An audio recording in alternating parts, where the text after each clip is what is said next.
ഇത്രയും നാൾ തൻ്റെ മകളായിരുന്ന ആളാണ്, ഇത്രയും നാൾ തൻ്റെ ഇഷ്ടങ്ങൾക്ക് അറിഞ്ഞ് തൻ്റെ കൂടെ ജീവിച്ച, താൻ പൊന്നുപോലെ നോക്കിയ തൻ്റെ മോളാണ് ഇപ്പോൾ മറ്റൊരു വീട്ടിലേക്ക് പോകുന്നത്. മറ്റൊരു അമ്മയുടെയും അച്ഛൻ്റെയും മകളായി പോകുന്നു. ഇനി മറ്റൊരു ആളാണ് രക്ഷകർത്താവാകുന്നത്. അച്ഛൻ എന്നൊരു സ്ഥാനം അവിടെ ഉണ്ടെങ്കിലും ആ രക്ഷകർത്തൃത്വം ഇനിയില്ല എന്നൊരു കാര്യം തന്നെ അവിടെ വരുന്നുണ്ട്. പെൺമക്കൾ വിവാഹിതരായിട്ട് പോകുമ്പോൾ ഏറ്റവും കൂടുതൽ സങ്കടപ്പെടുന്നത് അവരുടെ അച്ഛനായിരിക്കും. അനുമോളെ സംബന്ധിച്ചിടത്തോളം ഈ ഒരു മാറ്റം വളരെ വലുതാണ്. കാരണം അനുവിന് കുടുംബം തന്നെയാണ് ഏറ്റവും വലുത്. തൻ്റെ അച്ഛനെയും അമ്മയും കഷ്ടപ്പെടുത്താതെ അവരെ സ്നേഹിച്ച് തന്നെ ജീവിക്കുന്ന ഒരാളാണ് അനുമോള്. 13 വയസ്സിലാണ് അനുമോൾ ഈ ഫീൽഡിലേക്ക് വരുന്നത്, അഭിനയത്തിലേക്കും ആങ്കറിങ്ങിലേക്കും ഒക്കെ വരുന്നത്. ആ സമയത്തൊക്കെ തന്നെ അനുമോൾ തീരുമാനിച്ചതാണ് തൻ്റെ അച്ഛനെ ഇനി കഷ്ടപ്പെടുത്തില്ല എന്ന്. അതുകൊണ്ട് തന്നെ അച്ഛൻ ഏറ്റവും കൂടുതൽ വിഷമിച്ചിട്ടുള്ളതും സന്തോഷിച്ചിട്ടുള്ളതും തൻ്റെ കാര്യത്തിലാണെന്ന് അനുമോൾ പറയാറുണ്ട്. നന്നായി കാശുണ്ടാക്കാൻ പറ്റി, തൻ്റെ നല്ല ഫെയിം ഉണ്ടായി. അതൊക്കെ അച്ഛനും അമ്മയ്ക്കും ഒക്കെ നൽകിയ തൻ്റെ ഗുരുദക്ഷിണയായിട്ടാണ് അനുമോൾ കാണുന്നത്. വിവാഹം കഴിഞ്ഞ് കൈ പിടിച്ച് കൊടുക്കുമ്പോൾ അനുമോൾ കണ്ണ് നിറഞ്ഞ് അച്ഛനെ നോക്കുന്നുണ്ട്. അതുവരെ സങ്കടം കടിച്ചു പിടിച്ച് നിന്ന അച്ഛൻ അപ്പോൾ മുഖം മാറുന്നതും കണ്ണ് നിറയുന്നതും പൊട്ടിക്കരയാൻ പോകുന്നതും ഒക്കെ നമ്മൾ കാണും. ഒരച്ഛന് മകളോടുള്ള സ്നേഹം തന്നെയാണ് അത്.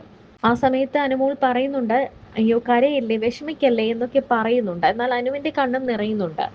അത് അച്ഛൻ മകൾ തമ്മിലുള്ള ഒരു സ്നേഹവും ആ ഒരു ഇഴയടുപ്പവും തന്നെയാണ്.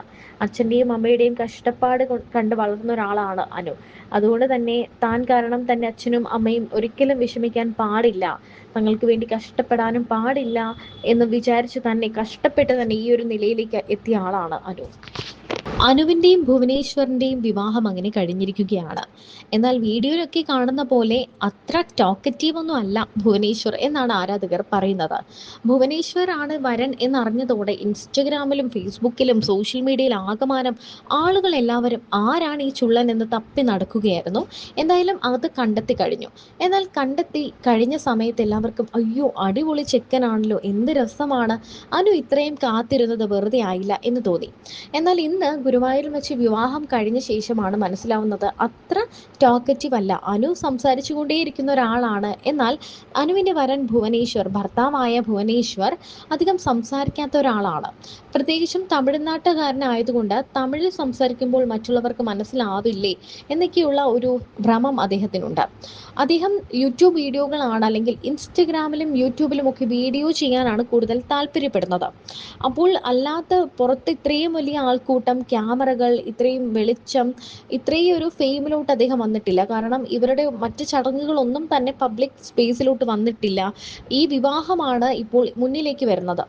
അപ്പോൾ അദ്ദേഹം അനുവിനെ പോലെയല്ല, നേരെ ഓപ്പോസിറ്റ് ഒരു ക്യാരക്ടറാണ്.